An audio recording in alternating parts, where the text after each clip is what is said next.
So, Jim, can you say hello to everybody, please? I want you to say hello to everybody. Hi, everybody. A very spry, almost 100-year-old Jim. Thank you very much for being here. So, Jim, I've read Yosa's book, of course, the story of all three of the Screaming Eagles, and read your story very closely. And there's so many stories within your story, especially in your combat role and your life afterwards and so forth. We could have you on for the next 2 hours. But let me ask one question to start with. And again, if others would like to ask, please put them in the chat room. I was rather fascinated by the story of you being wounded during Operation Market Garden, how you were then evacuated and treated, and then especially how you made it back to your unit, because that was not an easy thing for you to do. Can you retell that story a bit in your words, please? Okay, Jim, he wants to know when, how you were wounded in the Netherlands, how you were evacuated to get medical treatment, and he's really, really interested in how you made it back to your unit in time to be involved with the Battle of the Bulge. Well, a piece of shell fire, something or other, hit my right ankle. And I didn't think it was too bad, but it got worse. And they told me to go to the aid station, and they looked at it and said, "You're going to be evacuated." Now, my boot is what kept it from not being as bad as it should have been. But I didn't think I should be evacuated, but I was. And I went to a place called Ghent in Belgium. And that was a hospital. And I stayed there a while. And then they sent me to Cirencester in England. And I was in a hospital there for a while. And then when they let me go, I went back to Marmelon in France. And then, of course, we did more training. I went back, I didn't recognize anybody. All of our people were gone, all new officers, new people. And I said, "Where is everybody?" And said, "They're up at Hagenau." I said, "Well, when are we going to join them?" He said, "No, you're going to stay here and train us." And I said, "No, I don't think I want to do that. And this is something that I shouldn't have done, but I did." And I went down to the airport where the C-47s were coming in and dropping off supplies. And part of the loads they were dropping cheap gin from England and selling in France or over there in Belgium. And then they were taking cheap stuff from Europe and sending it over to England and selling it black market. And so I said to the pilot, "How about a ride back to England? Can you arrange that?" And he said, "Well, I'll talk to my pilot." He said, "You come back in the morning and I'll let you know." And he said, "How many people?" I said, "Well, there's 3 others beside me." And he said, "Okay." So they took us to England and let us off at an American and British base outside of London. And then we went from London back to Ramsbury where we trained. And of course, nobody was there.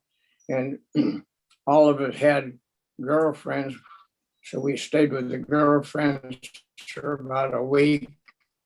And then we told them, if anything happens, you send somebody down to Ramsbury. And a guy came running in one morning. He said they're loading up to go back over.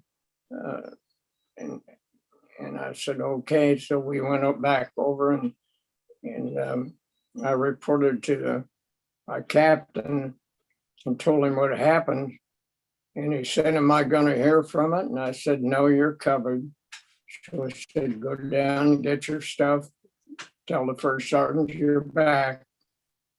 And of course, we got to the point where we're going to go overseas to Guam and get ready to jump on Japan. Well, you know what happened then.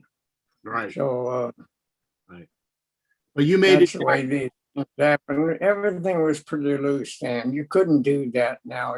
If you weren't on a manifest, you didn't go any place. But in those days, those things happened. And I shouldn't have done it, but I didn't feel a combat person should stick around and listen to a new officer who'd never been in combat. And that's why we did those kind of things. And I wasn't the only one. A lot of other people didn't too. Well, in fact, I asked you that because in the book, both the other two Screaming Eagles, Dan McBride and Dick Klein, had similar experiences. They were wounded, evacuated back to England, and then had to sort of go AWOL to be able to get back to their unit. And it's a common story in World War II, and it just illustrates how bonded you were to your particular unit, the men that you fought with. So. Yeah, he just said that basically that was a common story with Dan McBride and Dick Klein. They also were wounded and then had to get creative, go AWOL in a sense to get back to their unit. Yes, there were. When they said we're going to make this new combat jump, guys came out of the hospitals. They just left. And there's one guy, we went into Holland, had a chest wound that was still wide open, and he went in, was just like the rest of us. Nobody thought anything about those kinds of things. We just did it. Now in Holland, the first 10 days or so, our officers had charge of us. But then after that, that was a Dutch operation in Montgomery. We're fighting under a foreign flag, and that's another thing. You fight under a foreign flag, there's nothing to tell you on our discharge papers that we were there. The only way you would know is would say you were wounded and the date you were wounded. Right, right. That goes on your American papers when you're fighting under a flag like that. And that was called a failure, but I'll tell you this, the failure was Montgomery not sending the troops down there to relieve those on the other side. There was 10,000 British paratroopers. There was a brigade of Polish paratroopers, and they tried to lay it on the Polish being the problem. The Polish weren't the problem. There was a guy named Boy Browning. He was a general, and he was the head of all intelligence. And he wouldn't listen to his staff. The intelligence he was putting out was totally wrong, got a lot of people killed, and finally got to the point they had to take him out. And what happened, families in Britain, officers had to pay their own way, their uniforms, everything. And if they didn't have enough money, they married into an elite family. Well, they couldn't make that family look bad, so they sent him back and let him retire with a good pension. And all those guys got killed that shouldn't have got killed. And then when it was so-called a failure, don't tell the Dutch that, because 1/3 of Holland was liberated before the rest of it. And that year of their freedom, they will tell you, means an awful lot to them. Right. And another thing, 75 years that they have not had an enemy on their territory. And they had a big celebration not long ago, and I was part of that, and that's what it was all about. So in that, looking at it that way, it really was not a failure, not on the part of the ground troops. And the British government never helped their people, their ground people that fought there. And this book came along and they said, we're going to have the contracts and you guys are going to get all this money. And all three of us, Dan McBride and Dick Klein and myself, said, we're not taking any money. And so then it was decided that Monique, she was a woman from over there that I know very well. She was trying to collect money so that the British could go over, the ground troops. And so we talked it over and decided that we're going to give that money to her. And so now those British troops get to go over. And that's a wonderful thing to have happen. Jim, let me ask one question, and then we'll move to at least one question on our chat room. What did you meet any of the Dutch resistance, the Dutch people, while you were still in the Netherlands during Operation Market Garden? And what were Okay, they? and before we do that, we'll go ahead and we can go to 9:35 local or Eastern time, so 35 past the hour, rather than 9:30. So we'll give you an extra 5 minutes. His question to you was, did you encounter the Dutch resistance? Did they help you? Did you help them during your time in the Netherlands? Yes, they certainly were a big help. Main thing is they knew where all the troops were and all the guns and everything. And then there was a 15-year-old boy who was part of that resistance. And he spoke perfect English. And right away then our officers sent him up to division and he became the official interpreter and fought with us until he got killed in shell fire. 15-year-old boy. And all these young kids, 15, 16 years old, picked up weapons and joined us in the fighting. And really, we had a hard time because they wanted to be right in the thick of it. And just imagine, just kids. Yeah. And they couldn't do enough for us. They did everything for us. And I'll never forget that. And we go back there, we have to be careful not to ask for something or it will happen. And I was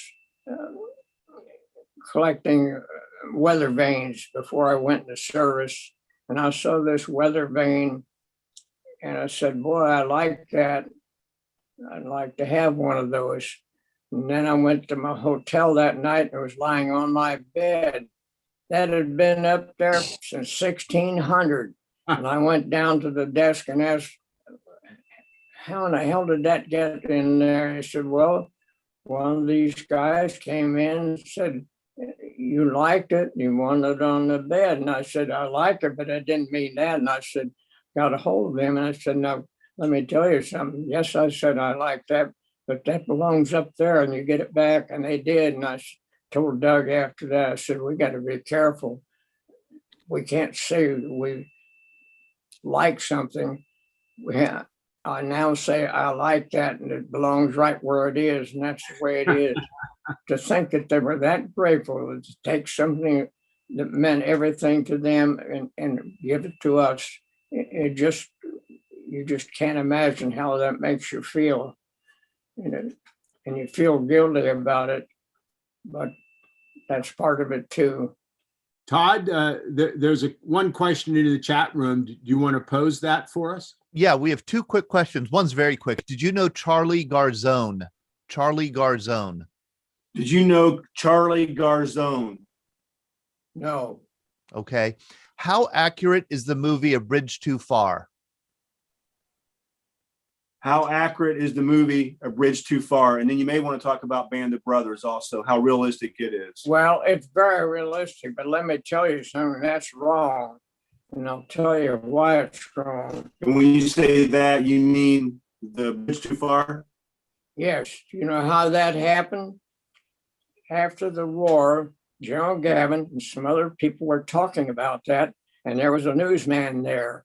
We were supposed to capture the big bridge, and the British commandos were supposed to come over and help that, and they dropped them 6 miles from the bridge. The Germans had the north end, the 82nd had the south end, and they couldn't do anything. and they dropped them 6 miles away. And when the Germans saw that, they reinforced it, and they couldn't do anything about it. And that's how. And then one of the newsmen said, when they talked about that after the war, and I was standing there, and he said, maybe it went a bridge too far. And that isn't true at all. The reason is the commandos should have been dropped right on the bridge like they did in the Pegasus in Normandy. And So Jim's that's basic the way that happened. Jim's basic point is that it's kind of like a misnomer to say a bridge too far. That's right. That wasn't the problem. A bridge too far wasn't it. It was misdropped troops that Right. kept them from capturing And that then last after the bridge. war, we were talking at a reunion. A guy named Neil Jones is very high in the British Air Force, and I brought this up. And why would they drop them that far away? And he said, "Well, I can tell you why." I said, "Why, Neil?" And he said, "There was a group, and I was part of it, to determine where that commando group would be dropped." And I said, "Well, why would you drop them that far?" And he said, "No, what happened, immediately we split. Part of them said it had to drop right on the bridge, and I was that part of it. And the other side says, no, we're not going to." And they won out. And I said, "What was the reason for that?" And he said, their reason was there was so much flak, they were afraid they'd lose that plane. So that changed the course of the war, just because they're worried about losing one plane. And that changed the whole course of the war. Jim finds, though, that the Band of Brothers series is very, very accurate. It's very accurate in terms of everything from clothing to the historical events. Some of the things, though, where the troops are kind of standing together, walking across fields, he said they didn't do that. But in large part, he says the Band of Brothers is extremely accurate with respect to the what actually occurred and how they operated. Now, the Band of Brothers, remember, they made that film, and they were trained for 6 weeks or so. And the guy that trained them was really hard on them. He played Colonel Sink, and some of them hate him to this day because he was so hard on them. But I'll tell you this, that made their career, all of them, and they all became rich, and their careers took off. And Mark Bando, the historian, is really upset about the fact that they made all this money and then didn't share anything with the veterans that actually did the work. And he said to me one time, "You're just a commodity to them." And I said, "I know that, Mark, but I never wanted to be rich anyway. Doesn't make any difference." And the only one ever thanked me was this guy Shames that played Doc Rowe. He sent me a letter saying that what we did made it possible for him to have the lifestyle he has, and a wonderful wife and children, and not to have any worries about money. And I appreciated that. And I don't care whether the others felt that way or not. It doesn't make any difference. There's a story in the book, Jim, where you met Colonel Sink.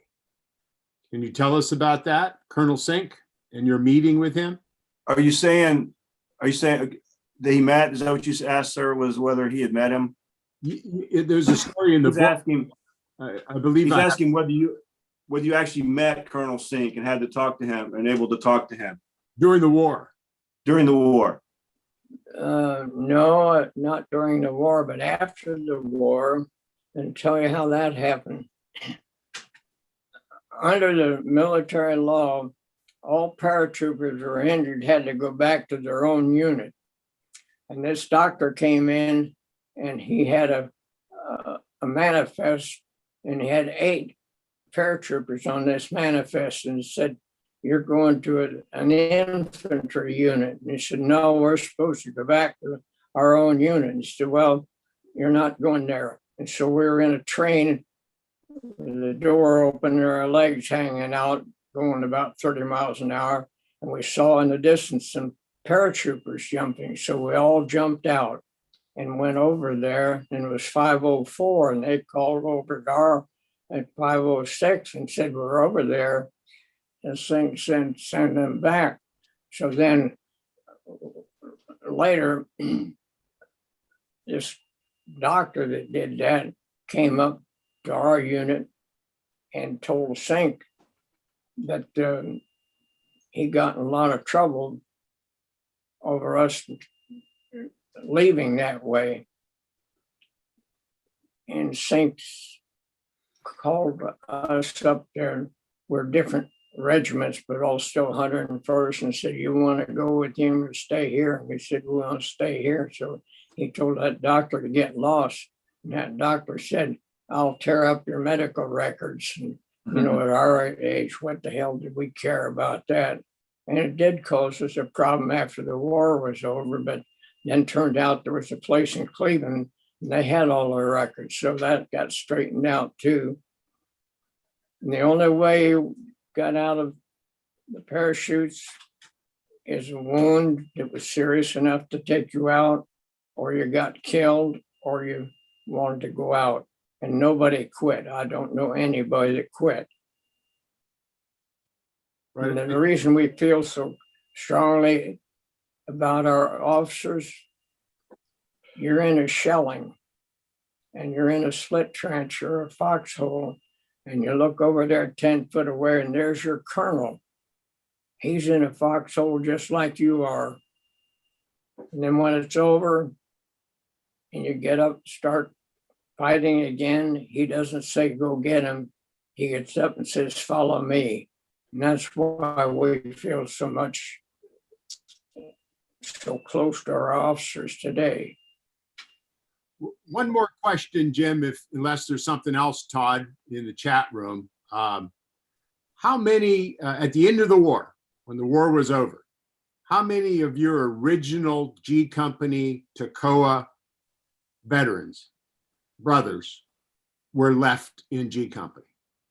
After the war, okay, beginning with the war, how many were in your company and at G Company, and at the end of the war, how many were left? From the original. 2,150 in the company, you know, the regiment. Regiment. At the end of the war, the actual new ones, there was probably a dozen or so of us left. So how many originally, and then how many at the end? That's about right, about a dozen of us. Out of how many? And then when you go in, never been in combat, despite all your training. And this is another thing. Everybody said the heroes are still over there. That's baloney. Most of the guys that got killed when they first go in is because they did something stupid. And I know that doesn't sound good, but they still did their part. But no, my officer,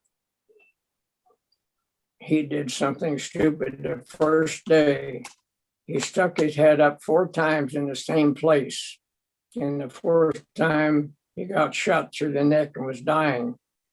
And he was lying on the ground, and he asked if anybody from G Company was there, and the 2 sergeants said no.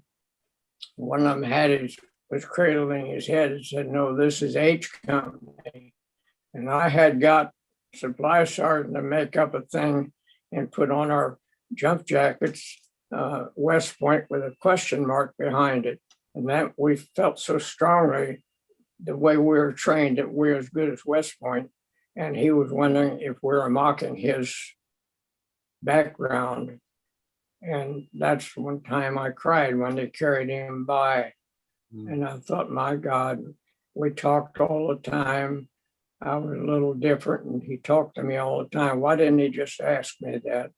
And that's something that I have to carry, that he had to worry and suffer that as he went. And then I told her, after the war, I told a guy that lives next to me, a colonel, he was in charge of setting up secure communications. They never went into combat. And this was way after the war when they were over there in Turkey.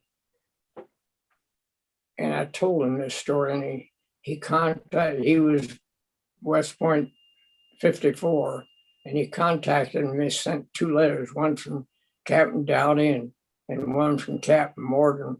Those 2 letters were sent to Lieutenant Chambliss's parents that said he died instantly. And he said, Jim, you lied about that. I've got these letters. And I said, Tom, and he was the colonel. I said, were you there? And he said, no. And I said, I was there, and I'm telling you that's not true. And he said, well, why would they send those letters?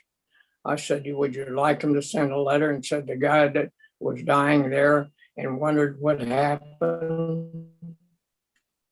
What would be the sense of that?